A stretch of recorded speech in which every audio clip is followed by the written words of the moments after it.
Slam poetry. He doesn't care if it's perfect. It's time to slam now. It's the biggest poem I've got inside of me. She was a thief. You To run love a means to love a haunted house. yelling, angry. Blood-black nothingness began to spin. Specific point of view on To things. this day, I hate pork chops. I am the master of my fate. I am the captain of my soul. Welcome back to I Think, Therefore I Slam. Now, I just want to say that the order of those two things is important. We think and therefore we slam. If you're one of those people listening right now and you slam, therefore you think, I don't have anything for you. I'm sorry. I think you've come to the wrong place, and I honestly think you should leave. Just joking. My name's Andrew. Continuing on with the absolute glut of excellent guests that I have had on the show so far. Lionel Lennon, welcome to the podcast, mate. Thanks, Andrew. Pleasure to be here, mate. We're going to jump right into things, Lionel. You're going to share a couple of pieces today. What's your first one? Did you want to do any kind of intro about it? Yeah, sure, I will. Okay. Firstly, I've been writing poetry for quite a few years now. I've also, in the last couple of years, joined Littlefoot Poetry Group, which has been a fantastic thing for me because, I've always had a very, very, great interest in poetry, but now I've found like-minded kindred spirits, and it's been a real positive asset for me, and I love giving expression to my feelings, and that's what I'm about to do. Beautiful. Yes, we're here to bear witness. I just want to let people know that I'm actually legally blind, so if I don't read as fluently as what I'd like to, I'm sure everyone will understand that, so not a problem, and we'll get on with the first one. My poems are very intense. They're very, very deep. If I don't make people cry, then I'll be very disappointed. So they're very mushy, but that's the sort of male that I am. I'm not ashamed of that. I love it. And I can tell you now, okay, we'll start off with the first one, and I hope it resonates with so many kindred spirits. We want to hear the tears. Here we go. There is a hedge that adorns a fine trim lawn. You know the lady that lives there? She frequents a supermarket, drives a stylish car. You may have seen her emerging from the hairdresser. She has a smile that would wipe away many a tear. Yet there was something wrong. Mummy took Daddy away far too early, and for why? So it came to be that time found her standing in a driveway of a house, not opulent, but luxurious in its own way. Entering, there is an aura of quiet. Pictures decorated walls. A handsome but sad man looks down in the drawers, picks up a piece of paper, scribbled writing. To my darling daughter.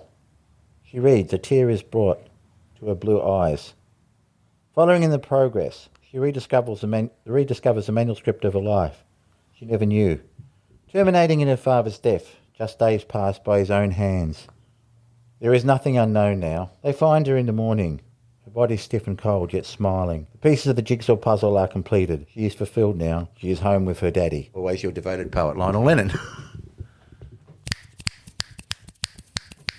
There's the clicks. There's the clicks for the first piece. Okay. I actually can't click. I feel bad because, when we're meant to click, I actually can't click. As hard as I try, I cannot click. I didn't know that. I cannot click. And so if I'm not acknowledging people when they write a great poem, it's not that I don't like it. It's just I can't bloody click. He's not being rude, people. I'm not being rude. He's not being rude. So that's the sort of poetry I write. Stuff that's very creative, very imaginative, but at the same time tangible and real. Yep. It could have well happened out there. It's very believable. It's stuff that comes a lot from my own personal experience. A little bit of imagination as well, of course, but a lot of it's based on my experiences, so it actually has a projection of reality, and I hope it resonates with people and most importantly touches the heart. Yeah. No, I definitely think there's people out there that it's resonating with. You described yourself as a Johnny Cash-like poet before. What did you mean by that? Oh, okay. Well, obviously I like country music, being a country boy at heart. What I meant by that was I'm one of those down-to-earth type poets. I don't try to impress people with fancy terminology and rhetoric. I'm no Shakespeare and I'm not even a Bruce Springsteen, but I'm the sort of guy that will tell it as it is, a bit like the old Hank Williams type thing, that will write my poetry as lifelike as possible. I would like to think that my poetry is a portrait, more like an artwork that's actually real, tangible, relatable, without any pretentiousness whatsoever. It's what you feel and it's what's in your head, what's in your heart, and it's what's absolutely real, and it's what's resonating with so many of us that we never quite give voice to, but we can relate readily to it. In other words, it's got hooks about it. We can relate readily to it straight away. Yeah. So it's like a Ken Duncan photograph rather than a Picasso abstract painting. That is absolutely perfect. The way you've described it is fantastic. There's no abstractness about it, with the want of a better word. There's nothing abstract about it. It's really very relatable immediately. Yeah. It's straight to the chorus. You don't have to sort of sit down, get a dictionary out, go Google all the words. No way. These are straight to the chorus, straight to the point, and straight to the heart. Yep, straight to the meat. I like it. Mate. Yeah, that's it. 100%. You mentioned you're from the country, Lionel. Whereabouts are you from? Okay. I was born in a little town called Longwarry, or actually I was born out on the farm, raised there by a single mum. My father died when I was very young. Unfortunately, I lost most of my vision and some of my hearing when I was extremely young, only about 3 years old. I was given the wrong medication, sadly. Obviously, that was a bit of an issue, but you live, that's what life's all about. So I was born up in Longwarry, which is, say, in West Gippsland, near Warrigal. Lived there, went to school up there, all that sort of stuff. Moved down to Narre Warren back in 1989, which shows you how old I am. I moved down here in 89 because I played a lot of blind cricket for Victoria and Australia. Oh, amazing. Yeah, I did actually when I was younger, and also a bit of work and all that sort of stuff. So I get back to the country as often as I can, but I've sort of turned my house down here into a bit of a country retreat with all the trees and wildlife, and yeah. Amazing.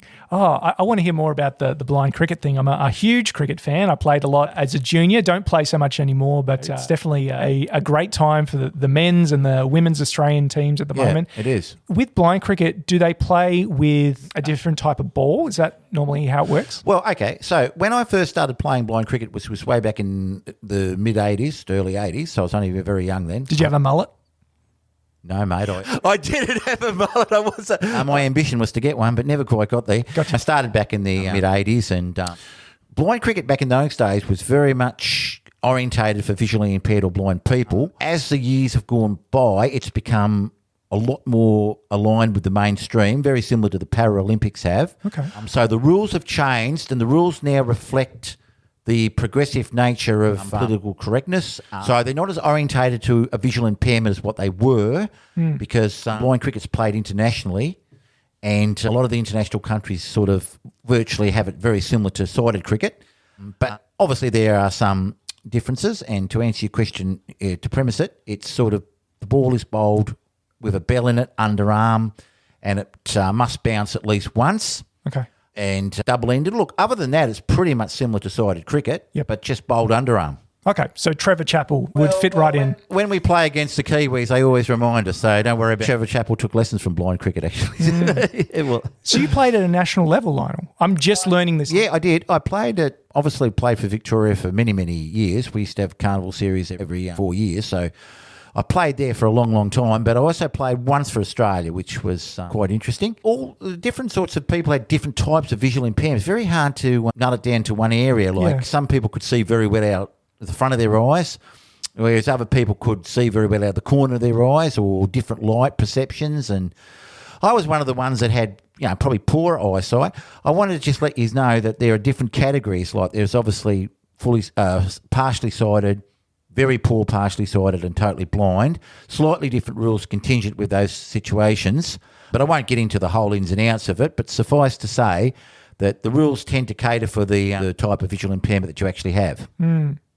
And did you have a specialty within the team? Were you like a bowling specialty or batsman? Is that kind of how it works? No, they used to send me in last to try and save the game all the time. I don't know why. I actually captained my local club. Yeah. I was an all-rounder. I bowled and batted. A regular Freddie Flintoff. Oh, yeah, sort of like that. Did you ever tour internationally?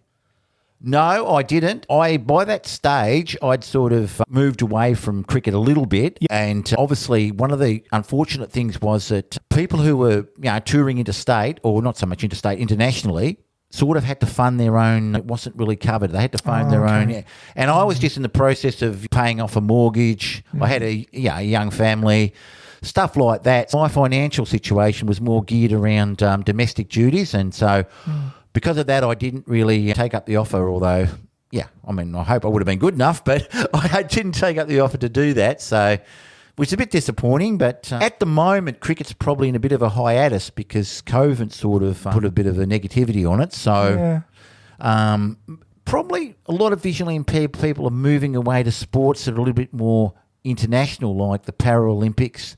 Cricket's sort of now nowhere near as popular as it was. Okay. They're probably moving into blind tennis and football and particularly into the Paralympics. I think that's sort of the trend that younger people are moving into. Track and field kind of stuff. That sort of stuff, mate. Yeah, international stuff. Yeah, More brilliant. international. Brilliant. So you said that in the late 80s, you bought a home out here in Casey, where we're recording from. I did. And over the last few years, you've seen a lot of development of a particular shopping centre over the road and added a beautiful cultural centre called Bunjil Place, which I know very well because that is where the spoken word open mic group Littlefoot Company meet.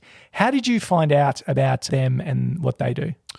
Yeah, okay, good question. Yeah, absolutely. I moved down here in 89 and bought the house here in Narry Warren, just near Fountain Gate, near Bunjil Place. And Bunjil Place actually hasn't been there that long. That's right. Oh, there used to be like a sort of a parkland in that area there. Then, of course, they put up the swimming centre, the aquatic centre, and then Bunjil Place went up, which was sort of a relocation of the council offices and that.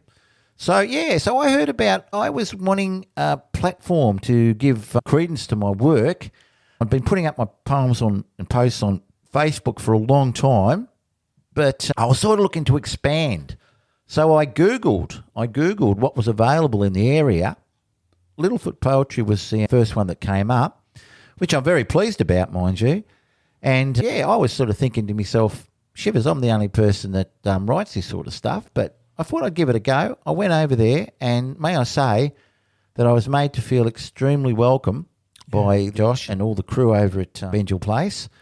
And that's continued to this day, and that's why I'm here too, because it's fantastic. I'm always the first one up there, so I always like to show by example, which I think people appreciate. And look, I've found it to be absolutely fantastic because it's given me the opportunity to express myself, but also, more importantly, to share it with like-minded kindred spirits. And knowing that there are people out there who think like me and express themselves like me is just fantastic to know. And I tell you what, it's been a great asset, and I really do appreciate it. Yeah, it's a fantastic community, and that's where we crossed paths, wasn't it? It was, mate. That's exactly right. And exactly. And as I say, I've got to meet some very nice people, and most importantly, I've got to meet people that I can actually share what I have to offer. They can share what they've got to offer, and we can find a commonality and a comfortability in each other's expression. And I tell you what, that's a fantastic way to feel about our fellow brothers and sisters. Oh, definitely. I think you hit the nail on the head there. You mentioned that you often will go first on these open mic nights, which is not always like an enviable position to go. A lot of people do get very nervous about breaking the ice. So what kind of gives you the initiative or the courage to do that so consistently? Oh, well, because I'm legally blind, I can't see what people are thinking about me, so I don't know, seriously speaking, that's just a joke. No, look, to be honest with you, I always think that if you take the lead, show by example that you're enthusiastic, show by example that you're confident, show by example that you know what you're doing, then people will follow and people think, hey, if this guy can do it, so can we. Yeah. Basically to give inspiration, and that's the way I feel. I don't want to sit back and just be a follower. I want to get up, take the lead, read my poetry, get people inspired, and if that can make someone more able to express themselves and help their own lives, then that's a fantastic thing. Yeah. And I think it is really appreciated, especially from Josh and Eden who facilitate the nights. I think they often feel a little bit awkward maybe about asking someone to be first, but the fact that you're so willing and you're so up for it, I think just helps set the tone. Oh, look, 100%, mate. And I say to Josh, look, this is just not an issue. I'll always be here. And he's almost, now he just says, oh, look, here's Lionel, la, la, la. So there's no issue at all. I love it. I love sliding in at number one, and I hope that'll always be the case. And I'm very happy to do it. And when you perform, you mentioned that you are legally blind, so you have this kind of visual aid that you take with you when you perform. Can you tell us more about that? Yes, mate, I can. When I perform, I use a little visual aid, magnifying glass. I just purchased it online. They're not very expensive. I mean, you can get better ones, but I just purchased them online. I use voice activation to narrate my poems onto my phone. Okay. And then I just read them from there. And I use a little visual aid, and I obviously have to practice reading the poems beforehand, because sometimes when you're using a visual aid, you'll just go over the same line twice or you'll miss a word. So in order to get it cohesive, I tend to practice the poems first, and then once I've practiced them, know them pretty well, just take it from there. Good. And you have this little sign-off that you do when you perform as well. Can you tell us about that? You say something along the lines of "Your devoted poet"? Yep. Is that it? Well, yeah, I do, mate. There's like a little call sign. Yeah. I many years I've been putting up my poetry on Facebook, which was great because it was sharing it with lots of people all around the world. And I developed the habit of always finishing off with "Always am and always will be your devoted poet." That was my little finishing off, suffix, I meant to say, sorry. So, yeah, I've just used that, and that's continued on with my live stuff at Littlefoot Poetry. I've just used that same sort of finishing. Yeah, it's a lovely touch. It's like a little signature at the end. It's a signature. That's it, mate. Call sign. Exactly. Yep, you've got it. Yeah, and I do that. And I do that with all my poems. Tom Cruise has Maverick in Top Gun. Yeah. And Lionel Lennon has Your Devoted Poet. Exactly, mate. Yeah, that's it. Beautiful. Well, yeah, it is a wonderful community up there. Before you were doing your stuff live there, did you not have a place where you could take this creative work at all? Was that your first dip in your toe? I would tend to just write poems when I was inspired, and I would usually just put them up on Facebook, obviously share them with people, friends and associates on Facebook. So that was sort of the platform of expression there.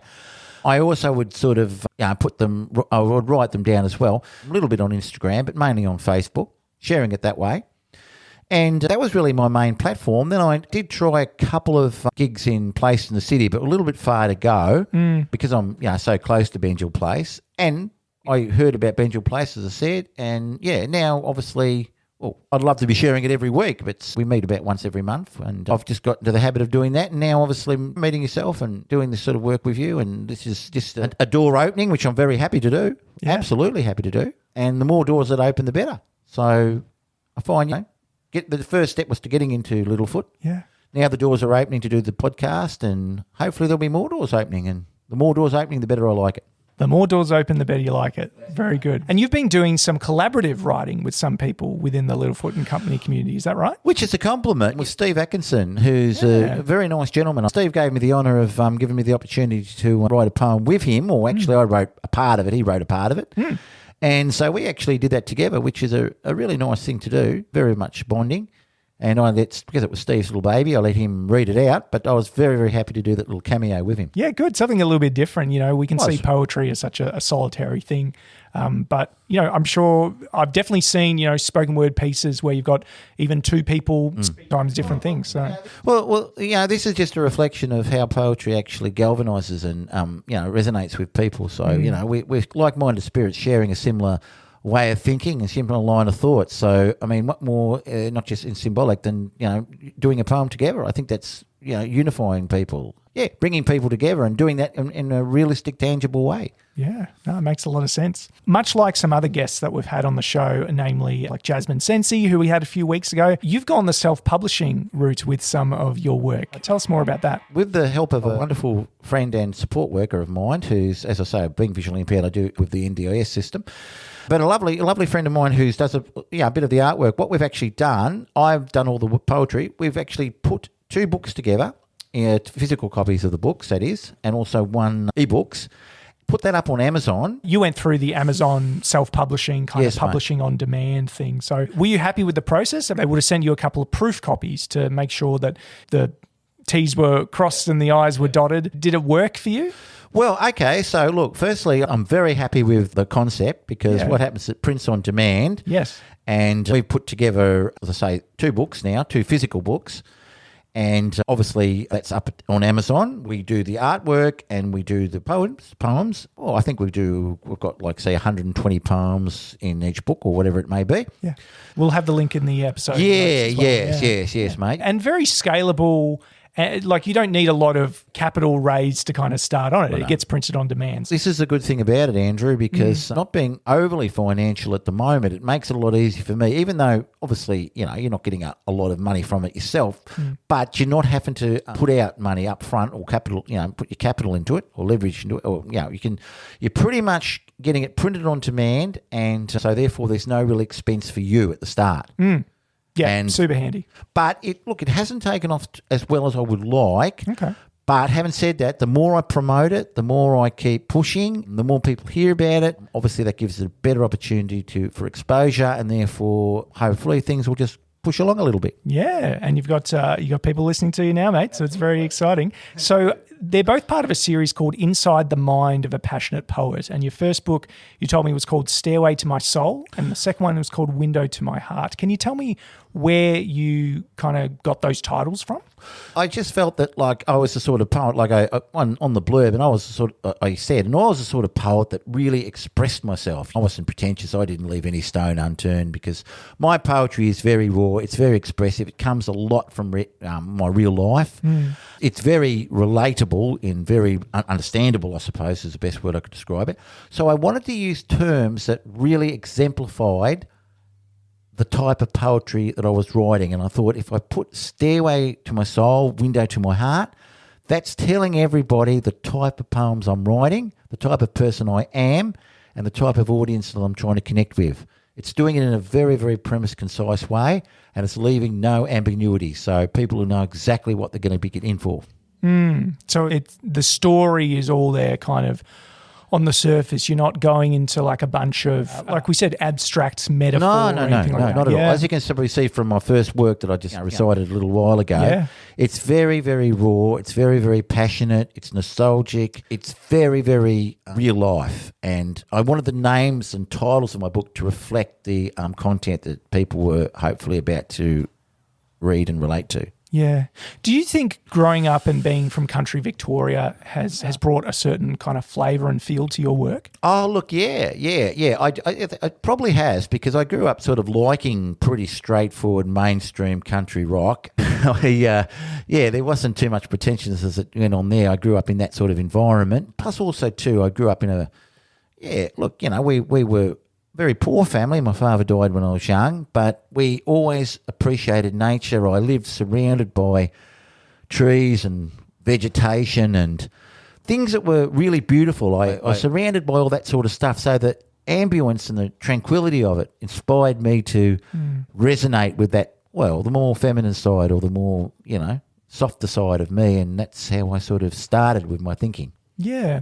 And you told me that there is somewhat of a creative streak in your wider family. You mentioned that your brother is an artist. Is that right? Yeah, well, my brother's a bit different to me. He's not as extroverted as me. He's quite a shy guy. He's very talented with his artwork, something that I'm not as good at. We all have our talents. And, he's a very good artist and painter. So I guess there's some sort of, I don't know if it's a creative gene there, but, whatever it may be, he certainly does possess that skill.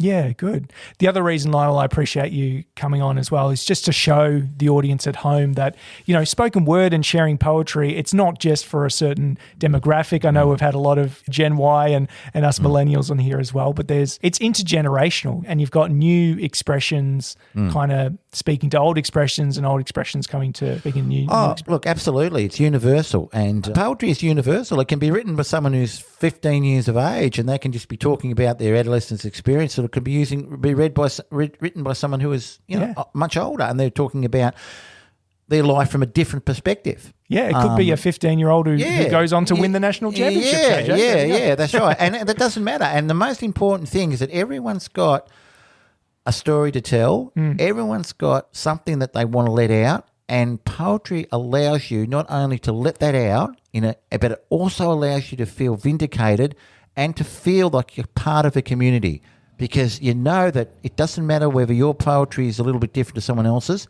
There's someone out there that's got a similar feeling to you in terms of wanting to express themselves. Yep. So you're feeling a bit of unity. It's like a family thing. It bonds people. Love it. It's a common bond, mate. And what do you do outside of poetry? You've got this lovely kind of garden set up here at your place, and you got a couple of pets running around as well. And you're a big Brisbane Lions fan, I hear. I am, mate. Yeah, so I love the football. I obviously go to the footy when we're playing down here, so I'm right into that. Love it. I love sport in general, of course. As I said, I played a lot of blind cricket when I was younger. My house is very high maintenance, as you probably be aware I've got a bit of a menagerie here, and it's like there's trees and bushes and everything like that. It's fairly high maintenance. I did, up until recently, I did a lot of collecting for charity. I used to collect for a sports foundation and that sort of stuff. So not doing that at the moment. So I'm sort of, really, I'm wanting to focus pretty much wholly on my poetry, hoping that this sort of, well, takes off as a belated career, because, as I say, it's always been an absolute labour of love for me to do it, but I really want to sort of bring it into a more of a career thing now and give it that little bit of extra push along. Is that the dream, that you want to be the kind of person who's known for these stories that you make? Look, mate, that's exactly right. This is one of the reasons too why I like going up first. I want to project an air of confidence and a commanding sort of respect that I love what I'm doing. I would love to think that I'm good at what I'm doing, but it doesn't matter because I actually love what I'm doing. And I'd love, most importantly, for it to touch someone's heart. Now, if I've resonated with one person in a day and I've made one person feel that their thoughts were vindicated, or one person say to me, hey, look, you're saying what we're feeling inside, that gives me such a sense of warmth and unity. And that's something I really want to project, because the greatest compliment I could ever have is if someone has said to me, you've said exactly what I was thinking but didn't have the courage to say. That makes me feel good. Yeah. And I know that you made a little joke before saying that when you're up there and performing your stuff, you can't necessarily, see people's reactions, for example, but I can guarantee you that, everyone, especially at Littlefoot Company, is, super appreciative of you going. Look, mate, first, and that's exactly right. Because my poetry is pretty heavy, and it can touch people's hearts, make people cry. So it is pretty heavy. So I like to balance it with the fact that I want to also have a little bit of a joke and make people realise that I'm a person that, look, to be honest with you, I do a few comedy skits to people privately, but I can't do that right now, mate, because they're a bit politically incorrect. So I don't want anyone to think that I'm just this sort of guy that makes everyone cry all the time. Yeah. Sure, that's part of me, and that's a really important part of me. But at the same time, I've got a sense of humour, and you've got to also balance that with being able to laugh at yourself a little bit, not take things excessively seriously all the time. Yep. Oh, it's good. Yeah, it's good to have balance. And you are a very friendly guy. So, even though your work is exploring certain emotions, you've got the full spectrum going on for yourself right in front. That's exactly right. That's exactly right, mate. And I want to say I do love getting up and bearing my soul in front of people. I actually love doing it. And I don't at any point in time feel ashamed or inhibited in doing it. And largely because there's so many nice, kind fellow human beings or brothers and sisters that I know are feeling a similar way to me. I know they appreciate what I do because I appreciate what they do. And that makes me feel very, very warm. And to that, I thank everyone who's been involved with my poetry, whether it's through Facebook or through Littlefoot Poetry or wherever I've come. I've found that the people that are there make my life so much better, and I really appreciate it. There you go. That one goes out to all the real ones. I think it's about time for maybe your second piece, Lionel. So did you want to tell us anything about this one? Okay. So this is just another example of one of the works that I guess is a reasonably cynical observation of romance. But having said that, once again, it falls in line with my realistic perceptions of life and the cycle of life. So what better way to explain it than actually to read it? So here we go. She offered him up a kiss, held him tightly, then walked away, never to return. Maybe he hated her for what she had done. Still, time had passed. He met someone who only smiled. Weeks turned into months. So when the nights found him alone again, there will always be a hand to hold. Comfort is the anecdote of loneliness. It is a drug so readily consumed. Why was his life so empty? He needed to find her again. So it came to pass he found her. Head was shaven, eyes rolled back, for cancer would soon take her to the stars. Don't feel bad, she told him. It would have been the same for us. That's why I walked away while we were still in love. But I gave you something to believe in. Look to the stars now, honey, and think of me. For I gave you something that was real. It was your dreams.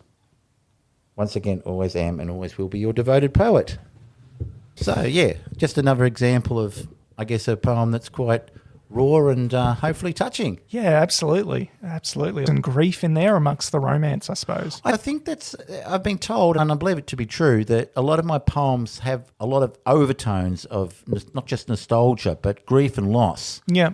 Oh, I've had lots of experiences of loss and that in my life and relationship, breakups and things like that. So I guess in so many ways, I have that almost like a fetish of loss and grief. And I do like to express that very, very profoundly. I try to mix it up with some positivity, of course, but some of my poems tend to be quite reflective of that aspect of my feelings. Yeah, and they kind of drop you right into the middle of the story. Like your first line there was he did this, et cetera, et cetera. So it drops you right into someone reflecting or going through something. Yeah. That's right, mate. I pretty much get straight to the chorus. There isn't any real ambiguity. You're not going to search around and have to Google what the meanings are. This goes straight to it, straight to the point. Yeah, no mucking around, just straight to it. I want to talk about your creative process. We love getting stuck into this on I Think Therefore I Slam. Where do you go for ideas, Lionel? Like you've mentioned that you kind of crib from real life experiences as well. Is that often the kind of the well that you draw upon for these pieces? Yeah, sure. Look, I'm very fortunate in so many ways that I can find inspiration. Obviously, from life's experiences, you draw inspiration. We all do that, of course. But I have quite a creative, imaginative mind. So what tends to happen is that I can be in a frame of mind where I have an overwhelming sense of sentiment or nostalgia, and that's obviously drawn upon my experiences. And when I get that frame of mind of nostalgia and sensitivity and all that sort of stuff, words just flow. They come out like it's almost someone dictating the words to me. Oh, wow. And I can write these poems within a spate of probably 2 minutes, 3 minutes. Oh, wow. And being visually impaired or legally blind, I don't actually write them down. Yes. I just narrate them. Yes. And they just come straight out. And quite often, if I did write them down, I wouldn't be able to keep up with my thought process. But so I just narrate them, and then obviously I'll go over it and make sure that the grammar and the punctuation's there. But I'll just narrate them, and they'll all be out within about 2 to 3 minutes, and I'll be done verbally using Siri on my Facebook. And quite often I'll put them on Facebook, but I'm more or less moving to just book form now. But yeah, they just come out just like that. So drawn on experiences, drawn on my frame of mind at that particular stage when I have a nostalgic thought, or if something's happened in my life, or there's a loss, or some circumstances have changed, then that sentiment will come out, and I'll be able to express that quite readily and very quickly. That's so cool that they seem to arrive to you almost fully formed, front to back, and that you are dictating them with your voice. So there's almost that the first time you're hearing them is almost in an audible way before they even get on a page digitally or otherwise. Yeah, well, it's quite funny because I sometimes will get up in the morning and think to myself, how did I write that last night? I had a couple of beers, I know, but geez, how did I write that last night? And because it'll almost be like they've just been dictated to me. If you're feeling elation, or you're feeling extreme sorrow, that emotion will be so profound, you'll be able to express that. At that particular stage, you'll express it. Yeah. And the morning you might wake up and you probably couldn't express it the same way. But at that particular stage in your life or that particular moment of your life, you were inspired enough to be able to express it in the way that it came out, and hopefully it came out really well. And you look back and say, hey, I don't know, how did I do that? But yeah, it's just, to me, it comes very, very natural. They always say write what you know. So if you're in a certain emotional state or things are happening in your life, I think that is often the most common material that we have to draw upon because we know it. We know when we're experiencing these strong emotions, and we know when things are hard or joyous. I think you can draw so much from that. Oh, that's exactly right. Because if we all lived a vanilla life or had a beige experience and outlook on everything, well, everything would be very mundane. I think there's 2 points here, Andrew. I think first, number one, is it is what your experiences are, but it's also what type of person you are inside. If you're a stoic, mundane person, you may not be able to give voice to your experiences as well as if you were a mushy sort of sentimental person like I am. So I think I come in the latter category for sure. If you've got that passion and you have that sentiment and you have that nostalgia and you get affected by a sad song you hear on the radio or a sad movie where you tear up, I think the two things, your experiences and the type of person you are, leads you to the way you will express yourself. I'll share a quick story, which I don't think I have before. I remember being maybe 8 years old, right? And I remember hearing the song, I don't know if you know the song Forever Autumn from the War of the Worlds. I certainly do. One of my favourite songs. Amazing. So I was 8 years old and I remember like crying for hours because I thought that this song was like the saddest song in the world. Basically a song about War of the Worlds. There's this big alien invasion, sci-fi, woo, woo, woo. But there's one man who goes back to his family home and finds that his wife is missing. Justin Hayward, who was the lead singer of Moody Blues, of course, he did an orchestral version with, I think it was the London Philharmonic Orchestra on Classic Blue, which is obviously wasn't lyrical, but that was also a great version of it as well. Yeah. So tremendous song. Yeah. But I think that's what I'm pointing to in terms of like I've always known that I could, draw an emotion out of something because even a song which, I've revisited that soundtrack years later because some parts of the soundtrack actually used to frighten me quite a bit because it's about these big, extraterrestrials and whatever. Yeah. But I listened to it a lot later and was able to kind of appreciate the 70s psychedelia of it all. Yeah. That was sort of a very, very nostalgic, sentimental song. It was about loss. It was about all the dreams that would never come true because of the loss. So, it was a real tearjerker. Yeah. Yeah, it'd be fantastic to go see. I know there was an Australian tour a couple of years ago where they were doing the full show, I think with Natalie Bassingthwaite and Shannon Knoll. So hopefully it comes around again along with the little walking machine. All these acts from the 70s and that, if they're still around, they're probably all got a little bit older. I was very inspired by an artist from the 70s and 80s called Dan Fogelberg. He had a very famous song out called Longer. Look, he was an absolute legend. Never really got the accolades that he deserved in Australia, but he was a great inspiration to me. I just felt he was so sentimental and some of his songs were absolutely brilliant. So he was a great inspiration to me when I was younger. And the Bee Gees, of course, and lots of artists, yeah. Excellent. When you write, Lionel, do you find that the time and place that you write in is also important? I know you've said that you've got, a lovely backyard here with like a little pond and you've got your shed out the back as well. Are those important places for you? Oh, definitely, mate. Yeah, look, if it's a Saturday night and I'm just kicking back, having a beer, something like that, I'll be inspired to go into my shed, to look around and just for that moment, I'm back in the country. I'm back in with my grandma when she was alive. I can smell the scones. I can smell the mothballs. I can smell the cooking, the country air. And that just gives me that extreme impetus to really pour my heart out. And that's important to get the feeling, to get the scene set, the feeling right, the circumstances right, and then the rest just flows on. Yeah, that's good. That's good. And when these pieces come to you and you're speaking them out, is there a particular feel to like being in the flow creatively? Like what does that feel like to you? Oh, look, it makes me feel a sense of elation, incredible elation. Like it was almost like a euphoria where I just feel that I've achieved something. Yes. I may as well have won $1 million. I just feel like I've achieved the greatest thing the world could ever give someone. Yeah. Because I've actually expressed something that's real to me, that I know is real to so many people. And I know there are people out there that I'm touching their hearts and they'll be touching my hearts as well, of course. And I've achieved something. I've experienced and expressed exactly how I feel.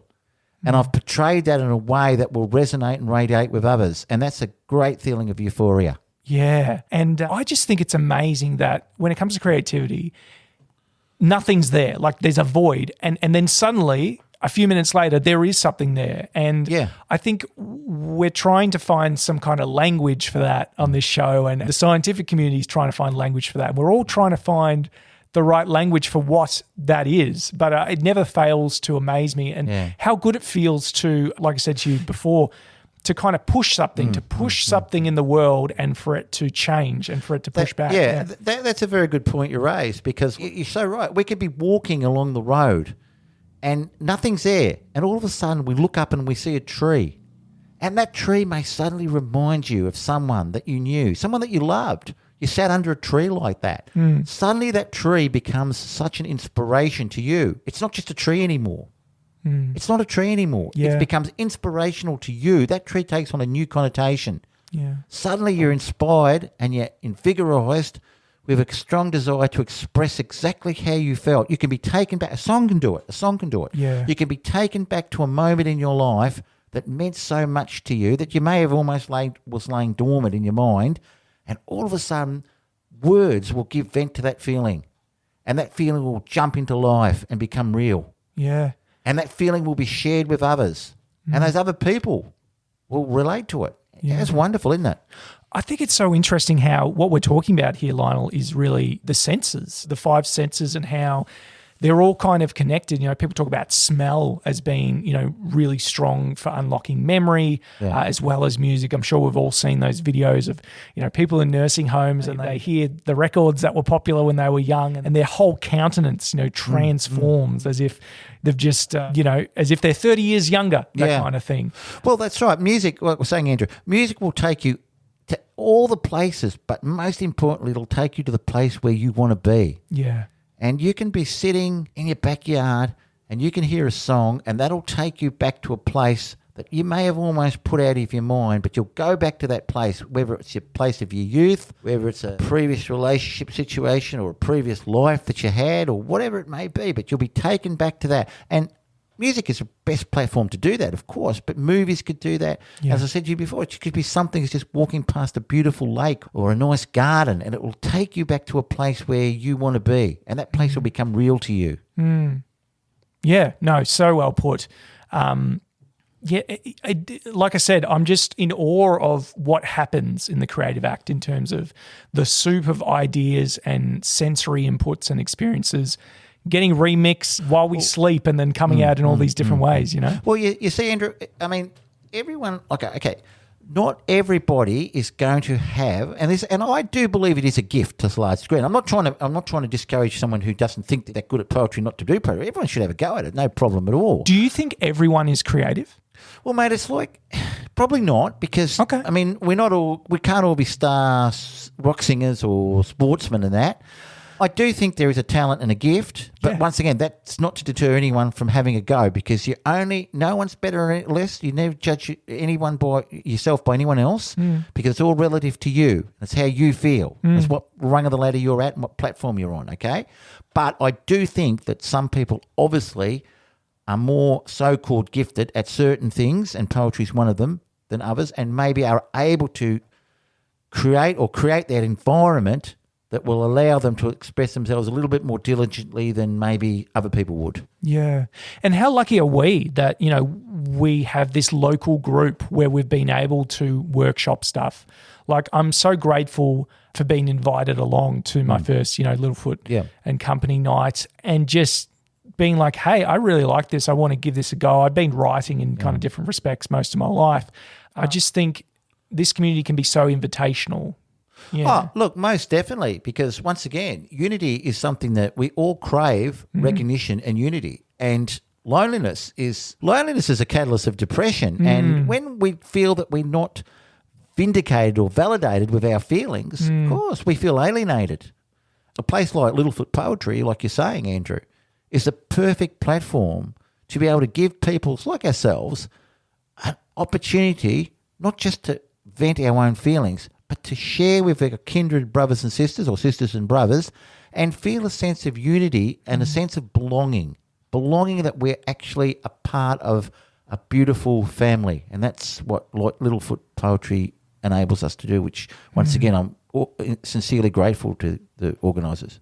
Yeah, absolutely. And I think places like this are so important for communal and community health as well. Like, I just think we need so much more support of the arts because the arts is not necessarily about the end product. It's about everything that leads up to it, and it's about the experience of communal collaboration to create something that's bigger than the sum of its parts. And not only does it provide us an opportunity to express ourselves and also feel a sense of unity, it can also be the first step, and hopefully this is what we're doing today, it can be the first step of more doors opening. So we can go to a place like this and feel that sense of unity and belonging, but we also can come out of that with more doors opening, more opportunities to go more places. Like one of my main big objectives here right now is to expose my poetry, my posts, my books, or whatever I'm doing to a much wider and more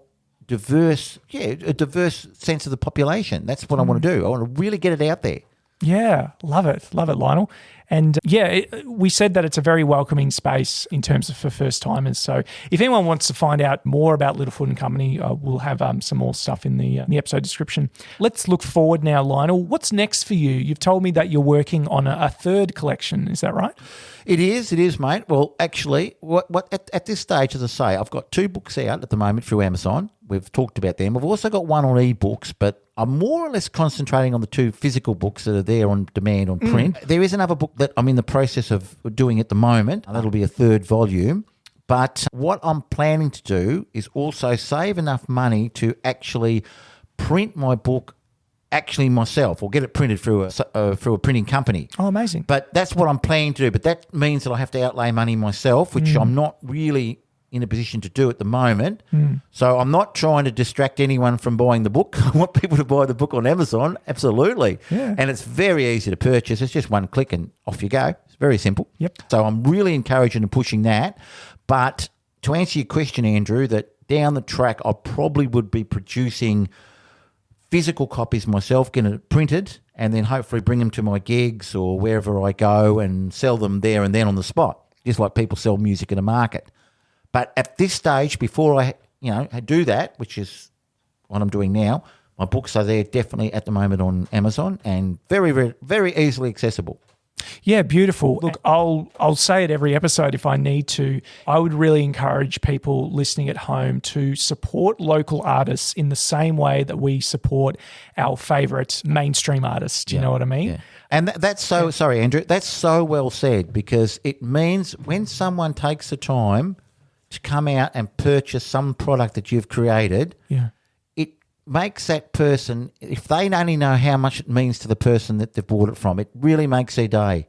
They've made another person happy, they've made another soul shine, and they've done such a great thing. And I think Elton John said in a song once, if someone's feeling hurt enough to write down a sad song, well, you should be good enough to listen to it. So really what I'm saying is if someone takes that time just to go out and do something like that, it is almost immeasurable, the joy and vindication they give to the writer of the book. It can't be even said in words. It means a lot. It means a lot. And even, like, there's just so many tools that can help you quantify, your expression. It's ratings, it's reviews, it's followings, it's subscriptions, it's instant messaging. Like, we have so many tools at our disposal. Like, if there is someone who's giving stuff a crack and you appreciate their work, I think you should say to them, I've sometimes gone overboard in this. There's certain musicians that I've been like, hey, are you planning on touring Australia? Come and stay at my mum and dad's place or something. I love the passion and I love the enthusiasm and I love it. That's fantastic. I mean, you can't be too nice, mate. That's beautiful. That's beautiful. You can't be too nice. And, to go up to someone, even if they've just written a poem, and pat them on the back, put the arm around them and say, hey, that was a fantastic job. The joy you give to that person and you've made that person stay. And if we can, it doesn't take us that much to do that. And if we can make someone stay and make them feel better, buy a product they've produced, give them vindication. And they may not be a famous superstar, but they may be just as talented, and you've given them vindication. You've made their day. You've made their life a bit better. And, mate, at the end of the day, that's what we're here for. Do you know what I regret? A couple of weeks ago, I went and saw a comedy show, Michelle Brazier's Reform, which was excellent, like truly brilliant, very funny, very quick, original songs, great singer, and a really interesting, morally kind of conflicting, overarching story.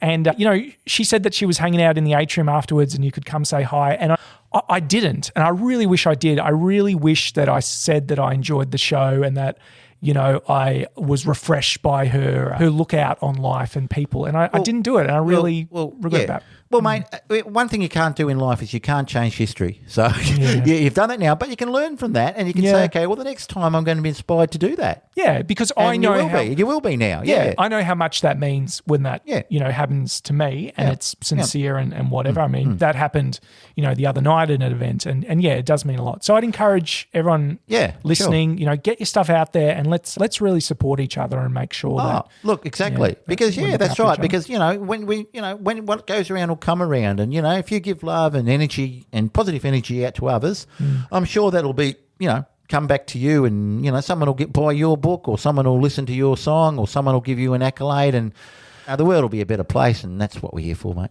Yeah. Do you have any early ideas for a title for the third collection? Oh, look, to be honest with you, it'll be all in the series of Inside the Mind of a Passionate Poet, but it'll just be another subtitle and that sort of stuff. So I'm really pushing the book at the moment as much as I possibly can. The second volume, which is A Window to My Heart. That's the one that I think was done very well because we got a little bit more experience. Me and Faylene, who's my co-worker, she did a great job with some of the artwork, so we were a little bit more experienced in our we were putting it together.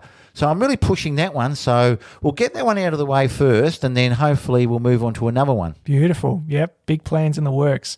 So that's Inside the Mind of a Passionate Poet. The first volume, Stairway to My Soul. The second volume, Window to My Heart on Amazon. And as I say, I know I spruik it a lot, but I'm very passionate about what I do. Yeah. Very, very passionate. I'm serious about what I do. And also, most importantly, I want to inspire others to be passionate about what they do. So if I show passion, if I get up first at Littlefoot Poetry, I show passion, others will follow, and that's what I want. Love it. Speaking of spruiking, is there anywhere else that people can go online or otherwise to see more of your work and find out more about you? Well, sure. I mean, as I say, I've often put up a lot of posts in the past on Facebook. Obviously, I'm on Facebook, so anyone's free to join. Got no issue with that. But as I say, that's sort of where I've had a platform on my work. Also on Instagram as well. I've got a professional page on Instagram. It's under the title of Lionel Lennon, A Passionate Poet. That was also another avenue that people can purchase the books from. Oh, great. Well, Lionel Lennon, you've got one more piece for us today. I will definitely do that, Andrew. This is probably my favourite, when I say favourite of all time, I don't know. It's one that I really, really resonate with. It probably exemplifies, in a nutshell, my type of genre, my type of work. It's laced with sentiment. It's got a lot of nostalgia. It talks about real things, real feelings, and there's a big, big contradiction. A lot of my poems have contrast between those that are in the positive, fortunate stage of their life and even embryo of their life, and to those that are less fortunate or have come across harder times. There's always that comparison. For the grace of God go I. In other words, but for a set of circumstances or a twist of fate, this could have been different. And I love ironies. I love them. Anyway, let's go back and let's read it. Here we go. Dimming of the day. Faint recollection. Words spoken by someone who simultaneously held your hand and heart. Vague recognition. Fragrances once adorned a happier home. Lingering words from an angelic mother, now floating mysteriously as whispers in the wind, echoing as silent cathedral bells in your mind. Undulated love from a friend that never spoke, but was always there, now residing in a plot beneath a plaque.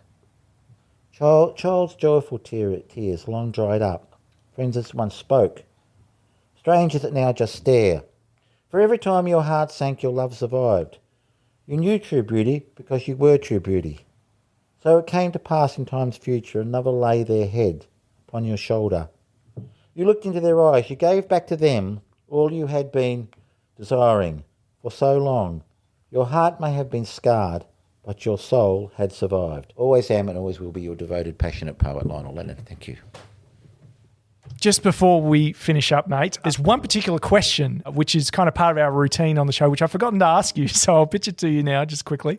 Imagine you're going to a feast, right? It's like a dinner party. It's a poetry, spoken word dinner party.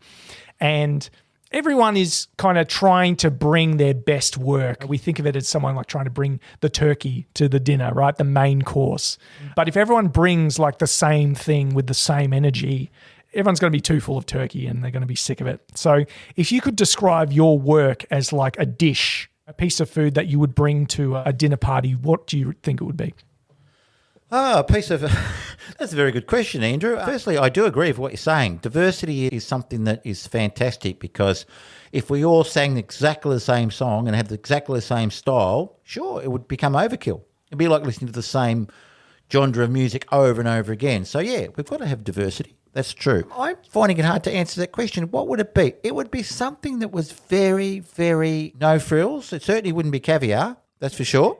Not as plain and mundane and as fish and chips, but I guess it would be something in between. Maybe it would be a good solid steak dinner or something like that. I don't know. I'm not trying to offend all the vegetarians there. Medium rare? Yeah, no, pretty well done actually. I'd say, Jeff. I mean, I like the euphemisms or metaphors. Something that's very, very tangible and hearty and wholesome, very wholesome. Yeah. Without the fine trimmings or the fanciness or even the delicacies, that's for sure. Yeah. Something that's not just plain and, fish and chips and that. No, a good, very wholesome meal that's really, really hits the spot without all the trimmings. Good. Love it. Bring it on. Bring it on for all those summer barbecues, which are coming our way, I'm sure. I hope so, yeah. Yeah. Well, that's all the time that we have today on I Think Therefore I Slam. Don't forget to follow, to subscribe, to leave a rating and or a review. We're also on Instagram, I Think Therefore I Slam podcast. Lionel Lennon, it's been a real honour getting to know you. And sorry, can I just say at this point in time, if I've resonated or radiated with any of my thoughts with somebody that's made their life a little bit better today, and you've certainly made mine better today, Andrew, by giving me this opportunity, I really appreciate it. If I've availed someone of the opportunity to be inspired by what I've said, then I've done my good work for the day, and I'm honoured to do that, mate. Thanks for giving me the chance to do it. I really think you can hang your hat on that, mate. So, Lionel Lennon, it's been a real privilege to get to know you a bit more. Thank you for your hospitality, and I'll see you at an event real soon. Thanks, mate. Cheers.